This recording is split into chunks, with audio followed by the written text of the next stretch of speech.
मुद्दा भले ही कोई भी हो, भले ही मुद्दा बीजेपी के ही खिलाफ क्यों ना हो, लेकिन घिर खुद कांग्रेस जाती है। फिलहाल जहां कांग्रेस एक कथित जमीन घोटाले को भुनाने में लगी हुई है, वहीं इन आरोपों से बीजेपी से ज्यादा घिरी हुई खुद कांग्रेस नजर आ रही है। दरअसल देखिए, पीसीसी चीफ जीतू पटवारी ने सरकार पर एक विशेष व्यक्ति से जुड़ी संस्था के नाम पर उज्जैन में 500 करोड़ की जमीन पर 1 रुपए में देने का आरोप लगाया है। ठीक ऐसा ही आरोप नेता प्रतिपक्ष उमंग सिंगार ने भी लगाया। संस्था का नाम था वीर भारत न्यास। जीतू और उमंग सिंगार के बाद पूरी कांग्रेस बीजेपी को घेरने में जुट गई, लेकिन फिर इस विवाद में दिग्विजय सिंह की एंट्री होती है।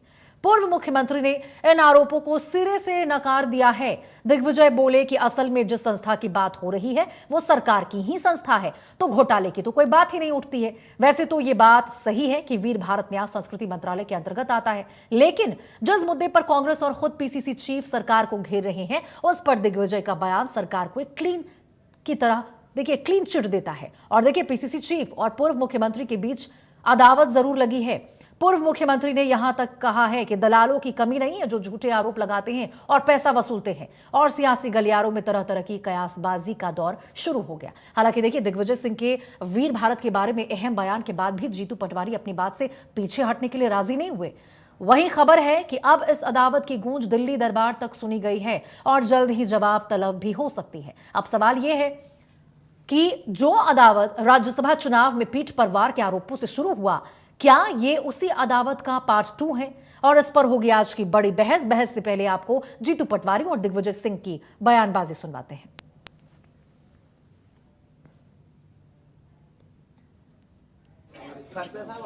500 करोड़ की जमीन एक ट्रस्ट को, ये नया खुलासा है।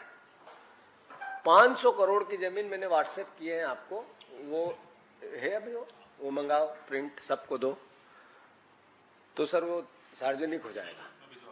500 करोड़ की जमीन 1 रुपए में दे दी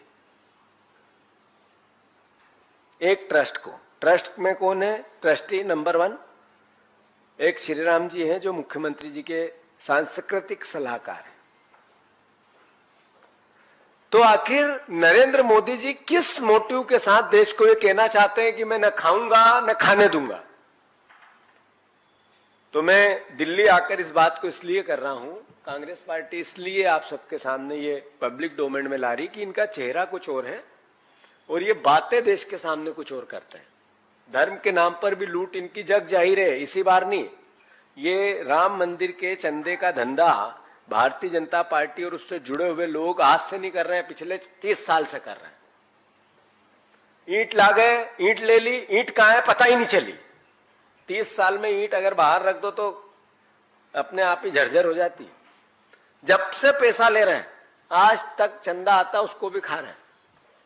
ये बात तो सार्वजनिक पब्लिक डोमेन में राम भक्तों की, जो आध्यात्म की, सनातनियों की भावना के साथ भी ये खेलते हैं, वोट भी लेते हैं और करप्शन भी करते हैं। तो स्वाभाविक है हमारे फिर से कुछ सवाल है, क्यों दी 1 रुपए में 500 करोड़ की जमीन मुख्यमंत्री को सार्वजनिक करना चाहिए? ये नया, ये कोई इंडियन एक्सप्रेस की रिपोर्ट का आधार नहीं है, ये नया सवाल है। बता दूं मैं आपको, अभी आरोप लगा है कि 1 रुपए में एक ट्रस्ट को जमीन दे दी, बिल्डिंग दे दी गई है जीवाजी महाराज सिंधिया के द्वारा, सिंधिया परिवार द्वारा बनाई हुई, क्योंकि नया कलेक्ट्रेट बन गया है। वो किसी प्राइवेट ट्रस्ट को नहीं दिया। मैं इसमें लेके आया हूँ घर में, मैं बिना, देखिए ऐसा है, मैं बिना रिसर्च करे आता नहीं हूँ। अभी मैं आपको बता ही देता हूँ ना, ये मेरे पास किसी ने दिया था, ये वाला। तो ये ट्रस्ट की डीड है, जिसका ex officio chairman chief minister होगा, और कमलनाथ जी भी उस समय चीफ मिनिस्टर रहे हैं, और वो भी इसके ट्रस्ट के थे। उस समय चर्चा चल रही थी कि इसको ओबरॉय होटल को दे दिया जाए, हेरिटेज होटल बनाई जाए। लेकिन फिर वहाँ पर आरएसएस का प्रभाव पड़ा होगा, किसी का पड़ा होगा कि नहीं साहब होटल मत दीजिए, यहाँ पर ये न्यास बनाइए, क्या कहते हैं, वीर भारत न्यास। तो वीर भारत न्यास बनाइए।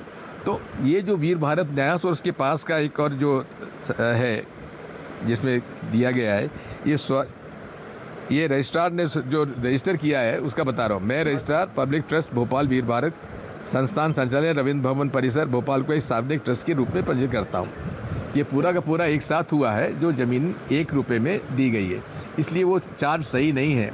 अब देखो बात यह है, इस देश में दलालों की कमी नहीं। दलाल लोग जो हैं वो लोग अपना झूठे आरोप लगाना और पैसा वसूल करना चलता है, इसलिए ये सब उसका खेल है।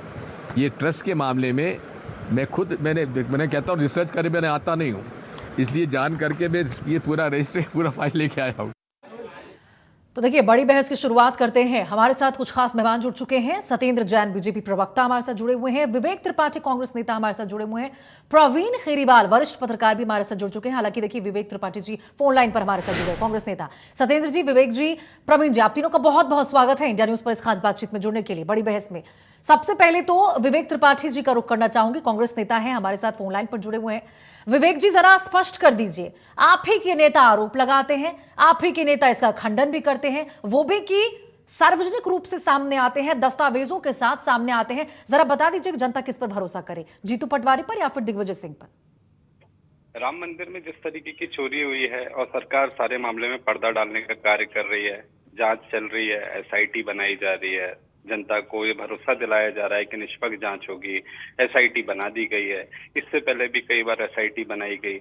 आज मध्य प्रदेश में एक एसआईटी बनाई गई थी कि विजय शाह जी ने भारत की सेना में एक महिला अधिकारी के बारे में उनको पाकिस्तानी करके जो विवेक जी, मैं मेरा आ रहा हूँ सवाल मुद्दे पे, मुद्दे पे थोड़ा सा आपको मैं मुद्दे पे आ रहा हूँ, मेरे को बताने ठीक दीजिए। है, बोलिए। तो देखिए, इस तरीके से एसआईटी बनाई जाती है। भाजपा की सरकार देश की जनता को आश्वासन देती है कि हमने एसआईटी बनाई, जांच कर रहे हैं, तो निश्चित ही जितनी भी जांचें चल रही है उनका कभी कोई परिणाम नहीं आता है। राम मंदिर में चोरी हुई, राम मंदिर हमारी सबकी आस्था से जुड़ा हुआ विषय था। जिस तरीके से करोड़ों रुपए की चोरी हुई और कुछ छोटे से गुर्गों को आरोपी बना के बड़े लोगों को बचाने का प्रयास किया जा रहा है, ये पूरा देश देख रहा है। आज जिस प्रकार से घोटाले निरंतर सामने आ रहे हैं, कहीं ना कहीं भाजपा के विश्वसनीयता पे बड़ा विवेक जी, मुझे आपको रोकना पड़ेगा। आपको पता है ना कि किस विषय पर हम बात करने के लिए यहाँ पे जुड़े हैं? मैं उसी विषय पे आ रहा हूँ, कृपया मुझे ब्रीफ तो करने दीजिए। आपने रिपोर्ट दिखाई, जनता ने उस रिपोर्ट को देखा, जनता को समझना पड़ेगा, जनता को समझाने का कार्य आपका और मेरा दोनों का है। कृपया मुझे पक्ष रखने का अवसर दिया जाए। जिस प्रकार से जीतू पटवारी जी ने कहा कि अगर कोई ट्रस्ट था, सरकारी ट्रस्ट था, तो 1 रुपए भी लेने की क्या आवश्यकता थी? आप निःशुल्क भी दे सकते थे। अगर कोई धार्मिक कार्य वहां पे हो रहा है तो बिल्कुल उसका स्वागत किया जाएगा।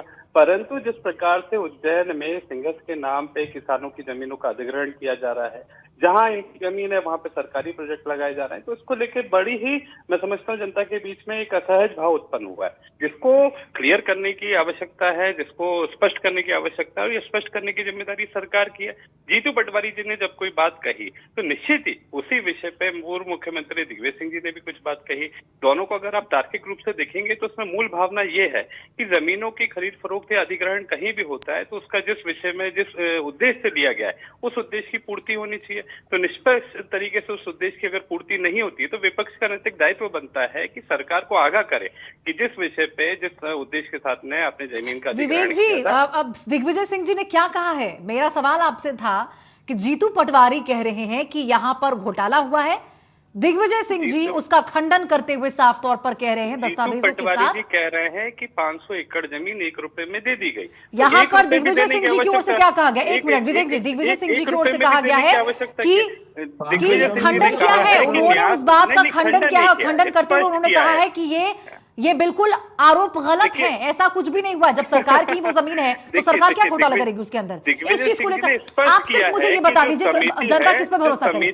विवेक जी सुनिए, मेरी बात सुनिए। विवेक जी मेरी बात सुनिए, आप सिर्फ पहले इतना बता दीजिए कि आप ही के दोनों नेता हैं, उन दोनों नेता में से किसकी बातों पर भरोसा करना है, पहले ये बताइए, उसके बाद आप दोनों नेताओं की बातों पर विश्वास करना पड़ेगा। और जीतू पटवारी जी ने कहा कि 500 एकड़ जमीन 1 रुपए में दी, तो भैया 1 रुपए में भी क्यों दी? शासकीय संस्था है। दिग्विजय सिंह की बात पर आइए। दिग्विजय सिंह जी की बात पर आइए। दिग्विजय सिंह जी ने शासकीय संस्था है, उसमें कौन अध्यक्ष होते हैं, कौन उपाध्यक्ष होते हैं, उसके बारे में क्लियरिफिकेशन दिया। ये तो सरकार को देना था ना, परंतु सरकार से कोई आसाम, देखिए, जब हमने देखिए विवेक जी, अखबार में प्रकाशित विवेक जी, होता है कि आप जो बातें कर रहे हैं ना, देखिए यहाँ पर महोदय सभी दर्शक होंगे, हमारे देख रहे होंगे, आप बिल्कुल बात पर वो बात कर ही नहीं रहे हैं जिसकी बात मैं कर रही हूँ यहाँ पे।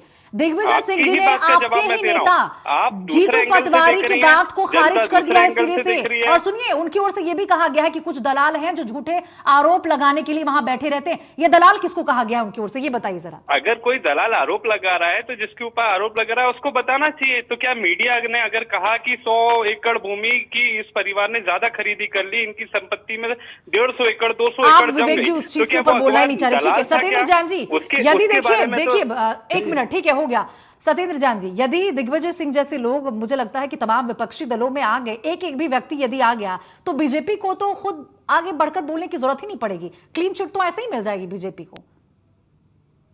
देखिए, ऐसा नहीं है। दिग्विजय सिंह जी ने पूर्ण रूपेण और पूर्ण मनोयोग के साथ में मनसा वाचा कर्मणा, शरीर मन बुद्धि और आत्मा सबके समुच्चय होने के बाद उन्होंने ये बयान ये दिया है और उन्होंने बताया कि ये गलत है। उन्होंने इतने अच्छे तरीके से फैक्ट्स रखे हैं, तथ्य रखा है कि हम भारतीय जनता पार्टी के प्रवक्तागण भी इतने अच्छे से नहीं रख पाते। तो जिस प्रकार से उन्होंने बताया है और बीजेपी के सुपर स्पोक्स पर्सन की तरह उन्होंने बताया, और निसंदेह बिल्कुल सही कहा उन्होंने कि जो वीर भारत न्यास है वो संस्कृति मंत्रालय का, मध्य प्रदेश के संस्कृति मंत्रालय का अंग है। और उसके पदेन अध्यक्ष जो होते हैं चीफ मिनिस्टर होते हैं। तो चाहे वो कमलनाथ जी रहे हो, चाहे वो शिवराज सिंह जी रहे हो, या पूर्व में दिग्विजय सिंह जी, ऐसी अनेक संस्थाओं के पदेन अध्यक्ष मुख्यमंत्री होते हैं। तो यह बात आज सिद्ध होती है। तो जीतू पटवारी जी जो दिल्ली जा करके ये कह रहे थे 500 करोड़ रुपए की भूमि को 1 रुपए में दे दिया, मुझे लगता है आज इनको पश्चाताप की अग्नि में जलना चाहिए और पश्चाताप के महासागर में डूब जाना चाहिए। पश्चाताप के हिमालय पर्वत में गल करके एक प्रेस कॉन्फ्रेंस पुनः दिल्ली में करना चाहिए और कोई पवन खेड़ा को बाजू में बिठालना चाहिए और बोलना चाहिए भारत की जनता। सत्येंद्र जी, या जो विवेक जी कह रहे थे कि सरकार को यहाँ पे तमाम दस्तावेज जो है वो सार्वजनिक कर देने चाहिए, यदि ये आरोप है तो क्या सरकार सार्वजनिक रूप से दस्तावेज करेगी और यहाँ दूध का दूध पानी का पानी करते हुए नजर आएगी कि भाई ये तमाम जो आरोप है, जैसे दिग्विजय सिंह ने झूठा करार दिया वैसे बीजेपी भी झूठा करार देगी उसको? देखिए, यह बात तो सही है और हमने दूध का दूध पानी का पानी किया। हमारे संगठन ने तपस्वी और ज्ञानवान प्रदेश अध्यक्ष जी ने जिस प्रकार से विषय रखा, हमारे जो मध्य प्रदेश के ऊर्जावान मंत्रीगण है, ज्ञानवान मंत्रीगण है, उन्होंने तथ्यात्मक रूप से बताया जनता को। उसी के कारण कांग्रेस के अंदर ये हो गया कि कांग्रेस के नेतागण ही कह रहे हैं कि हमें तो अपनों ने लूटा, गैरों में कहां दम था, हमारी कश्ती भी वहां डूबी जहां पानी कम था। और कांग्रेस के अंदर ही आस्तीन के सांप भरे हुए हैं। कांग्रेस ही गुटों और धड़ों में बटी हुई पार्टी है। कांग्रेस में गाली देने की, गाली खाने की पावर ऑफ अटॉर्नी ट्रांसफर कर दी जाती है और यही है, कांग्रेस में बेईमान लोग भरे हैं। इसके साथ साथ दिग्विजय सिंह जी ने एक और नया बात कही कि कांग्रेस के अंदर दलाल लोग भरे पड़े हैं। तो कांग्रेस में आस्तीन के सांप भरे पड़े हुए हैं, कांग्रेस में खुले सांप घूम रहे हैं और कांग्रेस में अब दलाल भी हैं। बेईमान लोग कहा था कांतिलाल भूरिया जी ने, अब कांग्रेस में दलाल भरे पड़े हैं। ऐसे दलालों से कांग्रेस को बचना है। माननीय दिग्विजय सिंह जी ने कहा तो कांग्रेस गुटों और धड़ों में बटी हुई पार्टी है और उसका बंटाढार होता ही है। ठीक है, प्रवीण खेरीवाल जी भी हमारे साथ जुड़े हुए हैं। प्रवीण खेरीवाल जी, जरा बताइए कि ये जानकारी का अभाव हुआ, इसको ये कहें, या फिर कांग्रेस की जो राजनीति है उसके अंदर जो अटकलें हैं, जो कलह चल रही है, वो खुलकर निकलकर सामने आ गई इसके माध्यम से?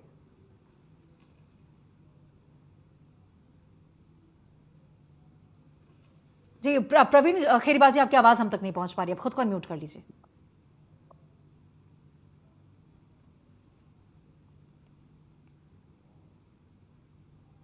हेलो जी प्रवीण जी बोलिए।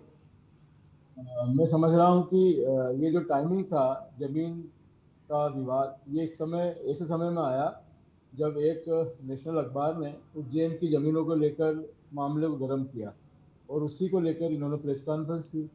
प्रेस कॉन्फ्रेंस में इन्होंने उन जमीनों के साथ साथ सरकार की एक जमीन को भी लपेट लिया जो कहीं से सच नहीं थी। और दिग्विजय सिंह ने जो दलाल शब्द का उपयोग किया वो उन्हीं लोगों के लिए किया है कि जिन्होंने इस तरह के दलाली करके गलत तथ्य जीतू पटवारी के सामने या अन्य लोगों के सामने रखे हैं। उसको लेकर उन्होंने दलाल या बीचवान शब्द का उपयोग किया है। लेकिन वो कहते हैं ना कि 2 दिन चलने निकले थे और कहीं के नहीं रहे, वैसी हालत जीतू पटवारी की हो गई। उन्होंने जमीन घोटाले पर उज्जैन के कहना चाहा और साथ में वीर भारत न्यास की जमीन को भी लपेट लिया।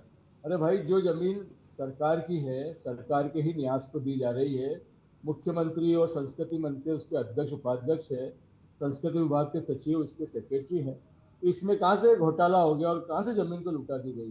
तो मुझे लगता है कि उत्साह के अतिरेक में उनसे ये चूक हुई है। और दिग्विजय सिंह अपने नियमित दौरे में जब उज्जैन पहुंचे तो वहाँ के मीडिया कर्मी ने उनसे बात करी। उन्होंने गूगल पर सर्च कर इस जानकारी को और इस फैक्ट को देखा कि भाई ये तो कांग्रेस की सरकार में भी प्रोसेस में था। उस समय किसी होटल को दी जा रही थी वो प्रक्रिया बदली और अब वीर भारत न्यास जो कि उज्जैन में बड़ा अच्छा काम कर रही है और मध्य प्रदेश के इतिहास में पहली बार संस्कृति के कार्यक्रमों की एक बाढ़ आ गई है। तो यदि ऐसे में जो न्यास अच्छा काम कर रहा है उसको आगे भी काम करने के लिए जमीन दी जाती तो मैं समझता हूँ कि इसमें कोई गलत नहीं है। हाँ, कांग्रेस को चूक हो गई है, मेरा कहना है कि कोई बड़ी बात नहीं है। आप सार्वजनिक जीवन में हो, आप कह सकते हो कि भाई हमारे सामने जो फैक्ट रखे गए किसी के भी द्वारा रखे गए हो, और उन्हीं की तरफ दिग्विजय सिंह ने इशारा करा कि दलाल लोग दिग्भ्रमित कर देते हैं। विवेक त्रिपाठी जी, बताइएगा जरा कि यहाँ ये आप जो कह रहे हैं कि सरकार को इसको लेकर दस्तावेज पेश करना चाहिए, सार्वजनिक करना चाहिए, तो ये तो सरकार की जिम्मेदारी थी ना, सरकार करती। आप इतने आरोप प्रत्यारोप लगा रहे थे तो करती। तो आपके नेता यहाँ पर आके क्यों तमाम दस्तावेज लेकर आगे आ गए? आप ही के नेता यहाँ पर सभी कुछ सामने ला दिए और उनकी ओर से कह भी दिया गया कि भाई ये तो सरकार की जमीन है। ये तो बिल्कुल झूठ है। जब सरकार की जमीन है और खुद सीएम उसके अध्यक्ष है तो फिर घोटाला कैसा, चोरी कैसी?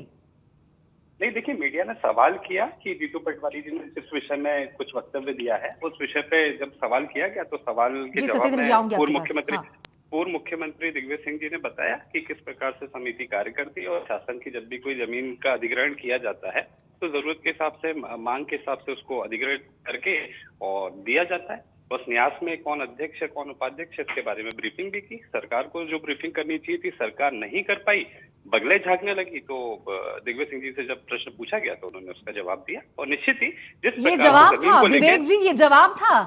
कैसी बातें कर रहे हैं विवेक जी? वो जवाब नहीं था, वो पूरी तरह से दस्तावेज के साथ बैठे थे वहां पर। वो सब कुछ यहाँ पर बता रहे थे कि ये झूठ है। ये तमाम जो बातें जीतू पटवारी की ओर से कही गई है वो सब कुछ झूठ है, ये कहते वो नजर आए। वो उसके बिहाफ पे वो चीजें वो कह रहे हैं, दस्तावेज दिखा रहे हैं, पूरी तरह से स्पष्ट कर रहे हैं लोगों के सामने। आपको चुनौती के साथ कहूंगा कि कृपया कहीं भी उस लाइन को आप अपने चैनल पर भी प्ले करके दिखाएं जहां वो ये कह रहे हो कि जीतू पटवारी जी जो कह रहे हैं वो पूर्णतः झूठ है। मैं स्टेटमेंट की बात नहीं कर रही हूँ विवेक जी, आप तो मेरी स्टेटमेंट को ही पकड़ रहे हैं। मैं स्टेटमेंट की बात नहीं कर रही हूँ। आप कम से कम जो दिग्विजय सिंह जी ने कहा है और जिस तरीके से वो कर रहे हैं काम को, ये तो देखिए। नहीं, देखिए ना, आपने कहा कि दिग्विजय सिंह जी ने कहा कि जीतू पटवारी जी ने जो कहा वो असत्य है, वो झूठ है। विवेक जी, आप उसका वीडियो क्लिप चलाइए ना अगर कहा है तो। मेरी स्टेटमेंट पर, मैं उस स्टेटमेंट की बात नहीं कर रही हूँ। मैं आपको सारांश उसके पीछे की जो भावना वो बताने की कोशिश कर रही हूँ कि भाई जीतू पटवारी ने उसके ऊपर कहा, जीतू पटवारी ने सरकार के ऊपर कुछ 500 रुपए घोटाले, 500 करोड़ घोटाले की बात कही और फिर दिग्विजय सिंह जी की ओर से ये कहा गया कि मतलब वो स्पष्ट रूप से सामने आए ना, उन्हीं की बातों को तो यहाँ पे खारिज करते हुए नजर आना। उसी के बिहाफ पर दस्तावेज रखे हैं ना, या फिर किसी और मामले को लेकर आ गए थे? मैं कुछ कहूं? बोलिए जी। देखिए, जिस प्रकार से पूरे देश का मीडिया ये जानना चाहता है कि मुख्यमंत्री के परिवार की संपत्ति में कितना इजाफा हुआ, इनने अपने कार्यकाल में कितनी एकड़ जमीनें और खरीद ली, अभी तो एक छोटा सा पैच सामने आया है और ऐसे कितने पैचेज हैं जो पूरे मध्य प्रदेश में इनके द्वारा क्रय किए गए। मतलब कि दिग्विजय सिंह जी झूठ बोल रहे हैं। आप बोल दीजिए साफ तौर पर, दिग्विजय सिंह जी झूठ बोल रहे हैं। वो जो दस्तावेज वो सामने पेश किए उन्होंने कि ये सरकार के हैं, कोई घोटाला नहीं हुआ है, कुछ भी नहीं है, बस झूठ परोसा गया है कुछ लोगों के द्वारा। देखिए, ये तो आप पे दबाव हो सकता है ये बोलने का। मैं तो जो बात है विवेक जी, मेरे ऊपर कोई दबाव नहीं है। मैं आपके नेता की बात कर रही हूँ, मैं आप ही के नेता की बात कर रही हूँ। मेरे नेता नहीं है वो, आपके नेता है दिग्विजय सिंह जी। प्रदेश की जनता भी ये चाहेगी कि आप पत्रकारिता करें और पत्रकारिता का पहला दायित्व बनता है। विवेक जी, आपके पास मेरे सवालों का जवाब यदि नहीं है तो आप ना बोले, कोई दिक्कत वाली बात नहीं है। लेकिन मैं सिर्फ इतना कह रही हूँ, आपके नेता ने आकर यहाँ पे कहा है, मुझसे मत बोलिए, आपके नेता ने आकर सामने कहा है तो मैंने ये गलत है, ये झूठ है। चुनौती दी है। आपने कहा है कि दिग्विजय सिंह जी ने कहा है कि जीतू पटवारी फिर वही स्टेटमेंट आप लेकर आ गए, फिर वही स्टेटमेंट। वीडियो प्ले कर दीजिए ना, वो क्लिप पे। अरे विवेक जी, मैं उसके पीछे की भावना को आपको बता रही थी, आप कहाँ मेरे स्टेटमेंट को लेकर बैठ गए? फोन पे बात हुई, आपको कैसे पता ये भावना थी? ये देखिए, झूठ परोसना बंद कीजिए। भावना वो दस्तावेजों में है विवेक जी, वो दस्तावेजों में है। किस टॉपिक को लेकर दिग्विजय सिंह जी आए थे ये बताइए? हूँ कि कृपया झूठ परोसना बंद करें, एजेंडा प्रोपेगेंडा चलाना बंद करें। सत्येंद्र जी, आप बोलिए, कुछ बोलना चाह रहे हैं? देखिए, देखिए मुझे लगता है विवेक जी गलत बात को डिफेंड कर रहे हैं। और क्या करें स्टेटमेंट को लेकर बैठे हुए भाई, मैं ये बता रही हूँ कि जिस विषय को लेकर वो आए वहां पर, किस विषय के बारे में दिग्विजय सिंह जी बोल रहे थे, उसी विषय को लेकर आए ना, उसी के विषय के बारे में दस्तावेज परोसा उन्होंने सामने, सबके सामने, सार्वजनिक रूप से मीडिया के सामने क्या कहा उन्होंने, उसी को लेकर तो बातचीत करते हुए नजर आए कि भाई ये झूठ है, ये जो चीजें तमाम है, आप सरकार की ओर से घोटाला नहीं है, क्योंकि सरकार की जमीन है, तो घोटाला की बात कहां से आ गई? कोई और मुद्दा था क्या? मैं बता देता हूं जी, इनके साथ में दिक्कत है, मानना चाहिए। और आज ये दो बातें निकल के आती हैं, एक तो या तो जीतू पटवारी को कांग्रेस पार्टी से बाहर करना चाहिए, और पहले तो क्षमा मांगनी चाहिए उनको मुख्यमंत्री डॉक्टर मोहन यादव जी से, भारतीय जनता पार्टी से, और प्रेस कॉन्फ्रेंस आयोजित करना चाहिए। दूसरी बात, कांग्रेस पार्टी के शीर्ष नेतृत्व को या तो जीतू पटवारी को कांग्रेस पार्टी से बाहर कर देना चाहिए, या दिग्विजय सिंह जी को कांग्रेस पार्टी से बाहर कर देना चाहिए। और जो विवेक जी कह रहे हैं उष्टराम विवाहेषु गायंती गीत गर्दवा परस्परम प्रशंसन्ति अहो रूपा अहो ध्वनि। मतलब जिस प्रकार से उदाहरण है, बचपन में हमने पढ़े हैं श्लोक में कि उनको के विवाह में गधे नाच रहे हैं और गा रहे हैं, और वो कह रहे हैं एक दूसरे से, अरे बाबा कितना सुंदर रूप है, अरे बाबा कितनी आपकी सुंदर ध्वनि है। तो इस प्रकार से विवेक त्रिपाठी जी उस पर रफू करना चाहते हैं, रफूगर बनना चाहते हैं। लेकिन ये सत्य दिग्विजय सिंह जी ने उद्घाटित किया है, क्योंकि राज्यसभा चुनाव में उनको ही भेजना चाहिए था, उनका मन था कि उनको भेजा जाए, लेकिन कांग्रेस पार्टी मध्य प्रदेश में गुटों और धड़ों में बटी हुई है, और यही कारण है उनका नाम काट दिया गया। जब उनका नाम काट दिया गया तो कांग्रेस पार्टी में ये उन्होंने बोला है, और ये सही बात कही है दिग्विजय सिंह जी ने, कि ये मूर्खतापूर्ण आरोप लगाए थे जीतू पटवारी जी ने। जो हाई लेवल ऑफ इंसैनिटी होती है, लोक मूर्खता होती है, उसको दिल्ली में जाकर के प्रेस कॉन्फ्रेंस करके चरितार्थ किया है जीतू पटवारी ने। जो मैंने मंत्र बोला है अभी, उस मंत्र को भी चरितार्थ किया है जीतू पटवारी जी ने। दिग्विजय सिंह जी को मैं धन्यवाद देता हूं कि उन्होंने सत्य को स्वीकारा है, और सत्य कड़वा होता है। कांग्रेस पार्टी आहत हो रही है, कांग्रेस पार्टी विचलित हो रही है, और कांग्रेस पार्टी को चुनौती के साथ मैं पूछना चाहता हूं कि कांग्रेस पार्टी की भुजाओं में बाहुबल हो, अगर कांग्रेस पार्टी की भुजाओं में बाहुबली कांग्रेस पार्टी है, तो मल्लिकार्जुन खड़गे जी राष्ट्रीय अध्यक्ष दिग्विजय सिंह के ऊपर कार्रवाई करें, उनको बाहर निकाले, जिस प्रकार से लक्ष्मण सिंह जी को कांग्रेस पार्टी बाहर निकाल चुकी है, या तो फिर जीतू पटवारी को बाहर निकालें। दोनों में से कोई एक सत्य हो सकता है, सत्य में दोनों नहीं हो सकते।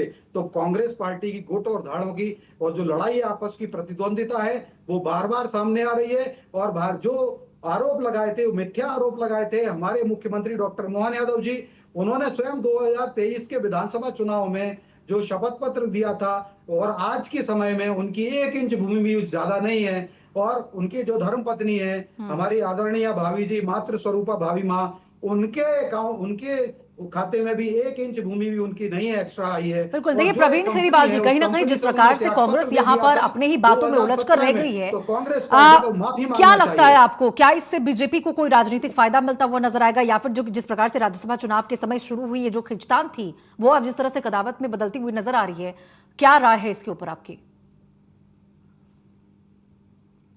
हेलो जी प्रवीण जी। हेलो, हाँ, मैं कहना चाहूँगा कि ये जो कांग्रेस की झूठी राजनीति सामने आई है, इसके पार्श्व में राज्यसभा के चुनाव है, और हम सब भली भांति जानते हैं कि राहुल गांधी जी की कैंडिडेट मीनाक्षी जी को किस तरह से मध्य प्रदेश में असहयोग किया गया, और ये एक दुर्योग रहा कि उनका फॉर्म निरस्त हो गया, वरना कुछ और सीन होता। ये तय था कि वो इस बार राज्यसभा सांसद नहीं बनने वाली थी, लेकिन उसके बाद कांग्रेस नेताओं की जो आपसी गुटबाजी है वो और गहरी होती नजर आ रही है। और शुरू से मध्य प्रदेश में कांग्रेस का इतिहास रहा है, जो भी नेता रहता है, अध्यक्ष रहता है, उसे अपने बलबूते पर न केवल कांग्रेस चलाना पड़ता है। बिल्कुल, तो देखिए कुल मिलाकर देखिए यहाँ पर यही है कि जिस प्रकार से यहाँ लोगों से मुकाबला करना, दोनों ही पक्षों की ओर से यहाँ पर बयानबाजी निकलकर सामने आई है। अब यहाँ पर आरोप तो आड़े हाथों तो बीजेपी को लेना चाहती थी कांग्रेस, लेकिन अपने ही उनके जो तमाम राजनीतिक यहाँ पर जो भी देखने को मिल रहे हैं वो उभर कर सामने आ चुका है। अब देखना होगा कि इस पर किस प्रकार से बीजेपी को इसका फायदा मिलता है। ठीक है, बहुत बहुत शुक्रिया सत्येंद्र जी, विवेक जी, प्रवीण जी, आप तीनों का इस खास महाबहस में जुड़ने के लिए।